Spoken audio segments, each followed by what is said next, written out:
Hi, welcome to Unpacked by Afar. I'm Nikki Galteland. And I'm Aislyn Green. And Nikki, today is our last Feel Good Friday episode before our summer break, so it's just the two of us today. So we decided to lean into the really summery vibes and talk about some of the best ways to celebrate the season. Yes, and I would say food and drink and travel are right up there. In fact, I just found this recipe that I want to make. It was an orange sherbet ice cream cake that was on the cover of a magazine. And sometimes you see something, you're like, I want to make that. Are you going to make it? Maybe this weekend if it's sunny. Yes. It needs to be hot. It has to be hot for an orange sherbet ice cream cake. Yes, right? Very true. I agree. So that does sound delicious. I don't know if it goes well with my topic for the day, but I'm also very excited to talk about the World Cup ranch smuggling conspiracy. That was perhaps a topic I didn't think that would ever make it onto any of our podcasts, but I can't wait for it. And I have the bourbon to toast to that or to the 4th of July, which is, rapidly approaching. Orange sherbet, ranch, and bourbon. That's my kind of meal. So that's all coming up after the break. Hey listeners, so this week's episode ends with something really special, a Feel Good Friday moment brought to you by Visit Florida. And it's going to take us underground into a living cave that's been millions of years in the making. So keep listening to hear more.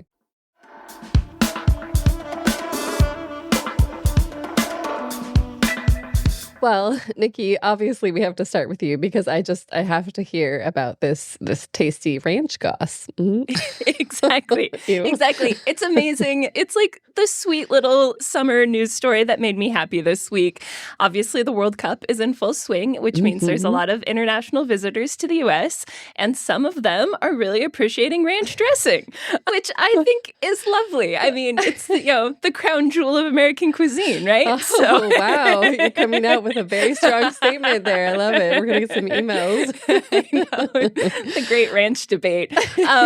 But yes, lovely, funny people from abroad have been posting online about how much they love ranch and how Europe needs to have and discover ranch and how ranch can improve any meal.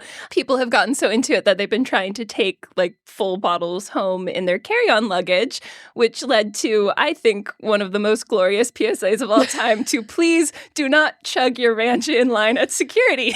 Is this from the actual TSA? Did they put that out? Yeah. And I don't know that anyone actually was chugging their ranch in line at security, but apparently there was enough of a trend of ranch showing up in luggage that they decided to make some silly posts about it. Doctors around the world would also say, please don't chug your ranch. Please don't chug ranch at the airport. In general. And I'm sorry, Europe, what's coming your way? I apologize in advance on behalf of all Americans. It's just cultural exchange. It's really, really what the World Cup is all about. Yes, you're right. I wonder if we're going to start seeing ranch pasta in Italy, Oh, interesting. Sounds disgusting. Probably not. I don't think so. I mean, it's just a sauce. It's a dressing. It's fine. And I want to know what you think of it, but I know this is kind of a blasphemous thing to say as an American, but I don't get it because I don't like ranch at all. I've never liked ranch dressing unless it is in a Cool Ranch Dorito. Do you like it? Are you a fan? I do. I am a ranch fan. I'll do a garden salad with ranch. I like carrot sticks and ranch as a snack. I think is very tasty. But for all the people trying to bring it home, I'm there's such a thing as packets of dried ranch seasoning that you can get. There is no need to take liquid, potentially very messy dressing liquids into your luggage. That just seems like a disaster waiting to happen. So find the packets. Can you imagine if the bottle of ranch exploded all over your suitcase? That suitcase is dead to you now. It's gone. Worst case scenario, even it'll be so oily, you'll never get the stains out, and it will never stop smelling like ranch. I do not believe that you could get the smell out if it exploded in your luggage. So proceed with caution, everyone. We're going to see a Tide commercial at next year's Super Bowl about how to get the ranch dressing smell out of your, I guess, targeted to the Europeans. Well, I have to admit that I was listening to you talk, but I was Googling World Cup ranch at one point because I hadn't seen the ranch side of things. And apparently Kraft has come up with a TSA-approved travel kit.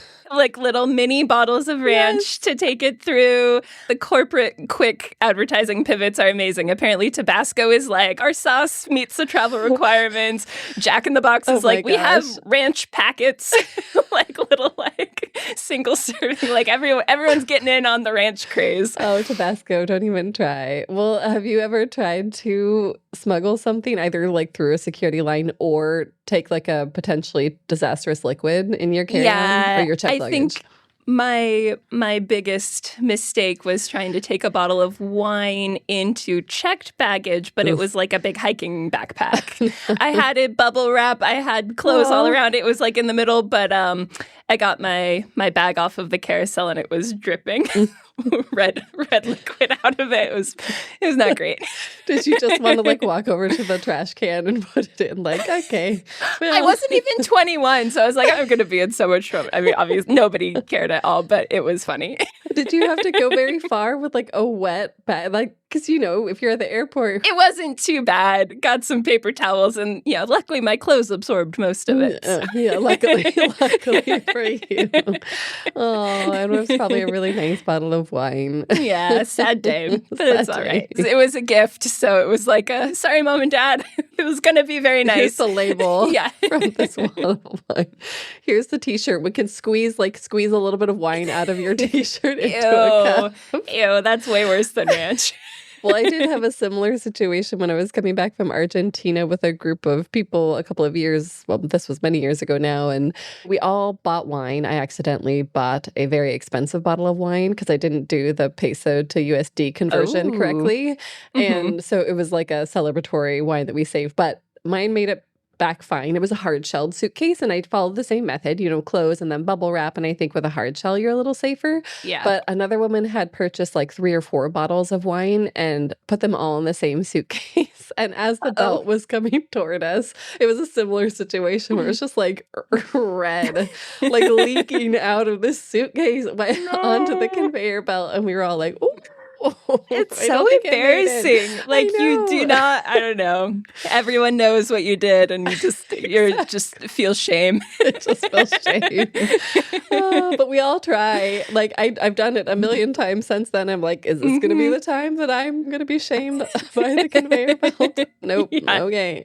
All right. So maybe we're not going to be having any wine with our summer barbecues. But Aislyn, I think there's something else that we might be able to pair with our burgers and hot dogs. Yes, hopefully not with our ranch.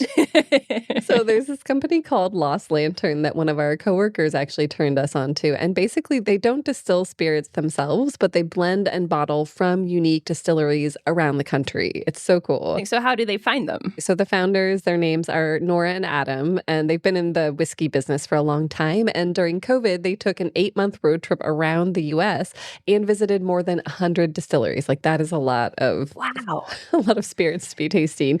So they took that combo of travel, meeting new people and their background, and they created Lost Lantern. That is so cool. And it sounds like they have some sort of a special bourbon for this year. Yes, they do. I know. And I actually wish that I was tasting some right now, although I probably would, slur my words because it's 11:42 a.m. where we are. But cheers. I'll pretend my tea is the Lost Lantern United States of Bourbon, which is what they created. And it is a combo of 50 different bourbons to honor the semi-quincentennial, aka the 250th anniversary of the U.S. So that means that they have bourbons from all 50 states mixed in. Yes. Wow. I mean, oh my gosh. I know. I really, so distilleries from like Hawaii, Vermont, every state, right? So I really cannot picture what this tastes like. I've been trying to. The tasting notes are like normal bourbon, normal whiskey notes, like tobacco and orange peel. And I'm like, but this is 50 bourbons in here. And they made 3 expressions, as they say. So there are 3 different types of this United States of bourbon. So there's a 100 proof, there's a cask strength, which I didn't know what this meant, but it means a spirit is bottled exactly as it comes out of the aging barrel. So you don't add any water to dilute the proof. And then there is a 1776 edition, which is a blend of 13 different bourbons, to honor the former British colonies, aka the first state. So Again, really want to know what this tastes like. You're going to have to track down a bottle and let us know. Hello, Lost Lantern. Feel free to send us a bottle. If you send it, I'll take one too. I mean, We promise we won't drink it with ranch. On my honor. We'll keep those two passions separate. So happy 4th, everyone, and happy summer. But before we roll the credits, we have one last feel-good surprise for you. And this one is brought to you by Visit Florida. And it's funny because we actually did just get back from Florida. I know. Last week we were there. We were looking at the sunset and the sand, and you got to do something really cool. Got to do some kayaking. It was great. Saw all the turtles and some iguanas. It was very fun. Those photos were amazing. Last week we got to meet a Florida guide who helps travelers swim with manatees. And this week we're going underground to explore a more ancient sea. Our guest is Alicia Landry, a general manager at Florida Caverns State Park. Alicia, welcome. Tell us about this special part of Florida. So Florida Caverns is a state park. We're located in Marianna, Florida. So that's about an hour west of Tallahassee in the Florida Panhandle. We are home to the only dry cavern system in Florida. So you offer daily 45-minute tours. What makes this dry cavern so special? The cavern is a living cave, so it's constantly growing and changing. It's filled with limestone formations that have taken millions of years to develop. And if you're quiet enough, you can even hear water dripping from the ceiling as it hits the ground. Every time that I enter the cave, it is like a brand new experience. And you can just feel yourself. It's like you're entering a completely different world. It's enchanting. It's magical. That sounds amazing. What does it feel like to be inside? You have high ceilings, low ceilings, the opportunity to see bats flying around. I've been down there before, and there'll be like a mating season for the bats, and you'll just see them flying throughout the cavern, which is super special. And there's just so many ties in history as well in our cavern. So there's ties with the Native Americans, Franklin D. Roosevelt, and the Civilian Conservation Corps. So when you're walking in the cave, it really is like nature and history are all coming together at once. So I have done cave tours before, and actually I found them to be oddly cozy. Do you feel that as well? I find it to be comforting because it does bring that sense of peace when you're down there. And just being able to, if you stand there and are silent, you can hear and you could really even feel like the stillness around you. It just brings a very like awakening feeling. I'm definitely going to come visit. And listeners, Florida Caverns website is in the show notes. Thanks so much for joining us for this special Feel Good Friday episode brought to you by Visit Florida. And there are so many more feel-good things to do in Florida, like you can relax on the beach. You can kayak in a bioluminescent bay. Hike in a state park. I mean, honestly, I can't wait until we're living more Florida days. Yeah, find your Florida day at visitflorida.com. And now on to the credits.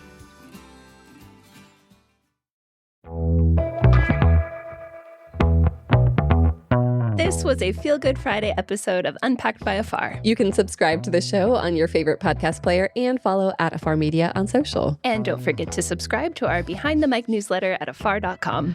This show is part of the Airwave Media Podcast Network. Music from Chris Collin and Epidemic Sound. Have a great summer. Your call has been forwarded to voicemail. Hi, this is Zoe Deutsch. And Nick Robinson. Our brand new movie, Voicemails for Isabel, is all about those little moments that feel like the universe is looking out. Feeling homesick, then your sister calls. Hearing that perfect song exactly when you need it. Sometimes life rigs things in our favor, like learning about your new favorite rom-com, Voicemails for Isabel. Now playing only on Netflix.